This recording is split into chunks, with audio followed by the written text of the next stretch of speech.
All right, color revolution. Yeah, I think that's going to be a good topic for us to talk about in this segment. And I don't think a lot of people understand what a color revolution is. And revolution, we can even talk about revolution in general. But Starting the time. okay. No. Yeah, we're trying to keep our segments down to 20 minutes. And this is BS with Joe. It's true. And so, color revolution. Joe, what do you think I'm talking about when I say that? Does anything come to mind? Well, I'm guessing it has something to do with race. Close. It's where you import a lot of people into a country. Okay. So much so that it changes its culture and it changes a lot of what that country is. Okay. So you look at like what's happened to the UK. UK, even here in the US. We have so many people that came across our borders into the country and been allowed to stay in our country. Mm-hmm. And so We can get some really good Mexican food now. it depends on where you're at. I'm kind of biased on a lot There of that is stuff. where I'm at. There's some good Mexican food. All right. With that, so you bring enough people over, it changes your political views. Right. Now you're going to have this divide. That's where the revolution comes from. It's a war, but it's a Cold War kind of thing. It's not a violent war. So you import enough people to displace the citizens that are there now. And once enough of them are there, you're going to, especially with like our country, and this is where the color revolution can really affect our country. You get enough of them in there, they're going to change the census. So now there's going to be more seats in government for different areas because of the people that live there or reside there. Now, you do that enough, and then the political people that are there are realizing, hey, I have an untapped source of votes. How do I get that?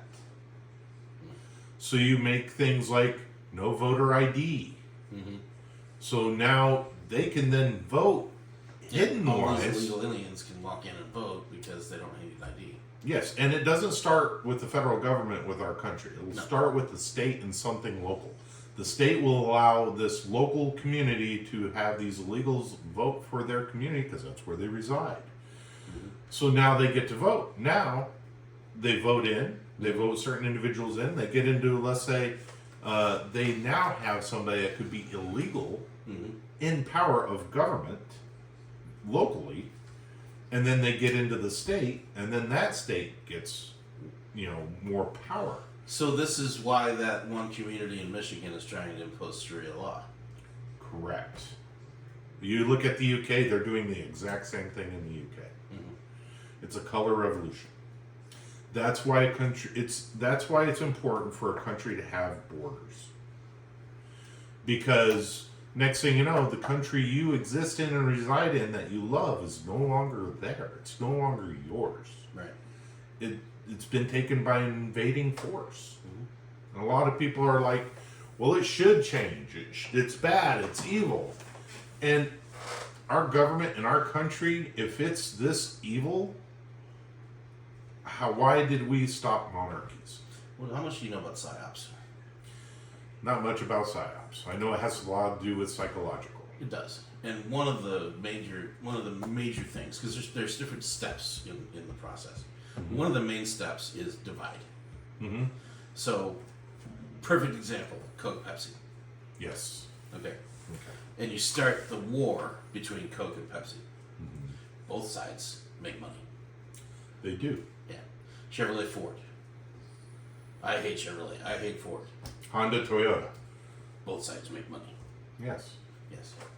Where they lose money is when there's multiple companies that can compete with them, like Dr. Pepper, Mountain Dew. Right. And that's why Pepsi owns Mountain Dew. Yes. Yeah. So, and here's an example for you. In the Coke-Pepsi war, okay, Coca-Cola was pretty much dominating the fast food market. You walk into a Burger King, you got Coca-Cola. You walk into a McDonald's, you got Coca-Cola. At that time, you walked into a KFC or a Taco Bell, you got Coca-Cola. Yeah. You know what Pepsi did? They bought Taco Bell. They bought KFC. Ah, that's why you They only bought Pizza Hut. Yeah. That's why you get Pepsi in those restaurants now, because they own them. Yeah, I miss when you used to be able to dine in at Pizza Hut and get Coca-Cola. Yeah. Now it's Pepsi. Yep. If you can find a dine-in Pizza Hut. Yeah, there aren't very many of those left. No. All right. So, PsyOps, how are you wanting to entail this with the color revolution? Well, it's the same. It's basically the same thing. You're giving people a reason to have division, and so then people pick sides. It's the same thing with the Republicans and the Democrats. They want this fight, and it also helps to keep that third party out. Yeah, because you're going to always have somebody that's an underdog. Like the Democrats right now are on the underdog team, Yeah. whereas 4 years ago it was the Republicans that were on the underdog team. Right. But you've got that third party back here that's being held back. Like for a perfect example, Chevrolet and Ford are fighting back and forth. Here's Dodge. They're over there. They're making some money, but they're not the big boys like these guys. No, And they never will be. they never will be. But they'll always have a place. Right. Well, if Stellantis doesn't go completely bankrupt, that's another story. Yeah. Now, also with the color revolution, like you were saying, so is it? It's making everybody seem like illegal immigrants are evil. Right. I'm going to say this: illegal immigrants are not evil, and if somebody comes across, does all the things legally to become a citizen, I'm welcoming them with open arms because they fought to become a citizen. Well, that tells us that they care about the country and they're here for the right reasons. Right, but what I mean by fighting to become a citizen, they're actually fighting their own urges to do things the easy way. Right. By coming across the country illegally, and becoming a legal citizen the legal way and the right way is not easy. No, it takes time. It takes like 5 years. Yeah, you have to know the language. You have to take the tests. You have to pay these things. You have to have a work visa or a green card. Yeah. You can't just come across the country and say, I want to be an American citizen. And even if you come with an asylum, you still have to go through the process. You still have to go through a lengthy process. Yeah. And what irks me with the illegal immigrants I come across, it almost is like as if they're putting a stopgap between the legal citizens trying to become legalized citizens, because now they're jamming up the court systems for them to try to become citizens. Right. It makes it harder for them to get their green card and their visas, because now you got illegal immigrants filing for all these things to get these items. And I know I'm going to get a lot of backlash by saying they're illegal citizens. Well, they broke the law coming over here. What is breaking the law? It's a crime. It's illegal. Yeah. So let's talk about the migrant workers, for example. Right. I don't know. I think it was in like the 1940s, the Milagro Beanfield War, around that time. What was happening is farmers in California and Arizona and New Mexico were struggling to keep up with the market, the pricing in the market. They were really having trouble with things like cabbage and lettuce. And, there's a lot of margin in lettuce. There really isn't. There's no margin really in farming agricultural goods at all. Not anymore. It's very competitive. Right. So basically, what they did is they started bringing in by the truckload, and the farming companies were, and it's not farmers, it's farming companies now. We're bringing in truckloads of aliens to come in, work their fields, and then they even put housing up for them. Did you ever watch that? I think it was a Kevin Costner movie about the kids that he taught to race track. I did not Cross-country? see that movie, Okay, but well, I do know what you're talking about. The community that they were from was one of these communities. They were all immigrants that came over, and their parents all picked not cotton, but they all pick vegetables or berries or whatever in the fields, and extremely poor, and they were kept poor and held down. And that's one of the things about keeping them illegal is you can control them more. You can, Oh yeah, you don't have to give them minimum wage. right. In keeping them in a house, that's keeping an eye on them and not paying them much, because now they're going to have to work for you just to have a place to live. McFarlane was the name of the movie. McFarland, that's Yeah. right. And so that's one of the things about illegal immigration that was allowed. Now, Reagan was a good president in my eyes. A lot of people may disagree with me, but he did a lot of things that was not good for this country. He allowed a lot of immigrants to come to the country to pick the farms in California.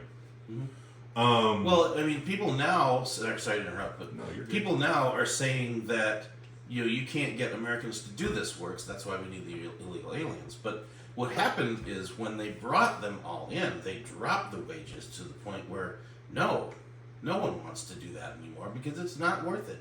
You work yourself to the bone for 12 hours to make a couple of bucks. Yeah, and you got to think of it. It's 2025. We're sending rockets into space, and they're landing without any controlling it or anything. And it's being caught out of the air. Right. There's enough innovation for farming and farming equipment to do a lot of the jobs the hand pickers used to do. Yeah. And Some stuff still has to be handpicked. yes, there's always going to be the hand-picked jobs and this, that, and the other. And, but the thing is, Americans, like, I'm kind of in a struggle with minimum wage and jobs Americans aren't willing to do. A job needs to be done by American, but also by putting foreign labor into it reduces everybody's wages. Exactly. That's what I was talking about. Yes. So, and this is where that subject comes. Is like if somebody's willing to do the job for less, pay them. Right. As long as it's an American citizen. So if an American citizen wants to work a job for less than minimum wage, let them do it. That actually already happens. Have you ever heard of interns that don't make any money, but they're doing a job? So they're working for less than minimum wage. Some of them do it for free Yeah, a lot of them are free. Yeah. to try to get a better job. That doesn't necessarily they're ever going to get that job. Some of them work as an intern for a year, doing the marketing or whatever it is, and they're doing it. They're working right alongside colleagues that are getting paid good salaries, doing the same job and doing it for nothing because they have on their resume that they worked at X company as an intern. Doesn't necessarily mean it gets them any further. Right? No, it doesn't. It's no guarantee. No. And that's where, we need to take some of those abilities away. Because it's all in what is somebody willing to work? And as a company, do they want the bottom of the barrel kind of employees, the ones that may show up on time, may work when they want to work, and are not going to do a very good job? Or do you want the ones that are the aces in the holes, are always going to show up, always going to do a great job, going to help you grow your company for, and allow your company to thrive? There's two sides to that sword. There is. Because if you hire all those aces and you pay all those aces, now you've got to charge more for your services. You do got to charge more for your services. But that's also where there's a lot of benefits. If you just change the wages, and let's say we're going to give you a pension when you retire, or we're going to give you better health care, or we're going to give you incentives. Yeah. So we know you're an ace. This is what we're going to do to try to help our B team become an ace by creating an incentive. Yeah. You reach these incentives because you're an ace. We know you're going to reach those incentives, so we may not pay you top dollar wage. Right. but we're going to put these incentives in place for you to chase that carrot. Yeah. The problem that I see with it, and it happens, you know. I'm going to use Mears as an example. Okay. Perfect example. So you've got a company that it's owned by a family, and they're killing it. You know, they've got contracts with Disney, they've got contracts with Universal, they've got the whole taxi thing going on.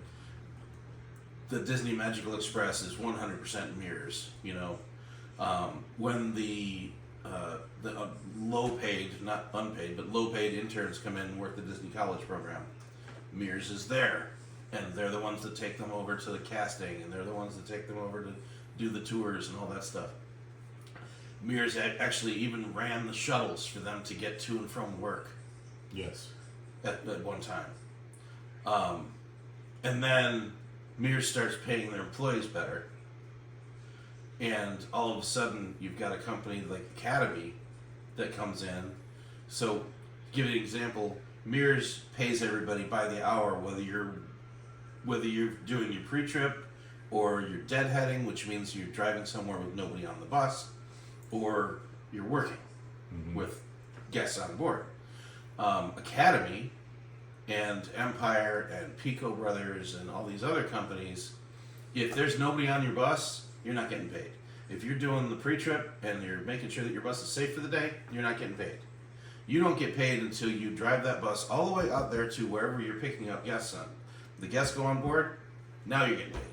Yep. So they're getting a lot of time where they're not getting paid. Right. And which they should, because they're actually driving a commercial vehicle. In my opinion, if I'm not getting paid, that bus ain't moving. Yeah, I 100% believe you, because the thing is, when you're driving a commercial vehicle, you're responsible for the lives not only on your vehicle, but around your vehicle, on the roadways. Yep. And I feel like it would be unethical for a company not to pay a driver to not drive any guests to a location, but the vehicle they're driving to a location that they have to insure, but you're not paying the driver. Yeah, it's not right. Yeah, I don't think it's ethical. No. But there again, I don't know what their wages are. I don't know what's the incentive for the driver to do that, and drivers do that, and they love doing it. There's some drivers that probably enjoy the hell out of whatever they do. But that's one of the reasons why we need to allow for this competition to continue. I honestly think that, and I know we're kind of off topic here, but I honestly think that if you're driving a bus and you're in an accident and you don't have any guests on board,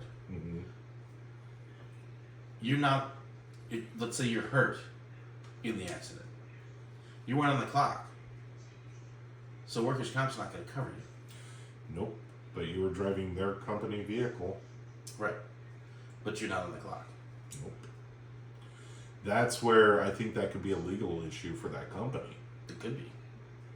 Because why were you driving this company vehicle if you weren't on the clock? Yeah. And this process, this is not a new thing. People have, companies have been paying drivers like that for a very long time. And I think it goes back to taxi drivers and how they pay taxi drivers. Oh, not only taxi cab drivers. You look at the trucking industry. Yeah. When you're deadheading, you're not making any money because you're paid by the load and by the mile per the load. Right. And if you don't have a load and you're just driving the vehicle, you're not making any money. Right. Yeah. And same thing with them. If they're in an accident, are they covered? Well, that depends on the insurance. So a lot of it comes down to the insurance. Right. And that's where a lot of, like, I'm following trucking a little bit because I'm not a trucker, I'm a bus driver. There's a lot of stuff with the insurance with that, because you got the insurance for the vehicle. I think there's insurance for the loads. Okay. And who pays for those insurances? Circling back, because we need to get back onto our topic. Yeah. So color revolution. I believe we're under color revolution. I think Trump's doing things to combat that, because you look at California, they're taking away their gun rights, which is a fundamental American right. and I don't even recognize that country almost as a part of our country. I almost see it as its own country. Yeah, it's things are shifting in California, but it's going to take some time. It's going to take some time. It's been so messed up for so long. Yep. So I think another segment that we should do, it should be state pride. What makes you proud to be in a certain state? What makes you want to fight in a state like that? So I think that would be a good topic for our next subject. Possibly. But we'll let you know. So like, share, subscribe. Do good, not evil. Yeah. So in that case, how do you feel about the color revolution topic? And we're going to move on to the next topic. I kind of want to talk about the tariffs.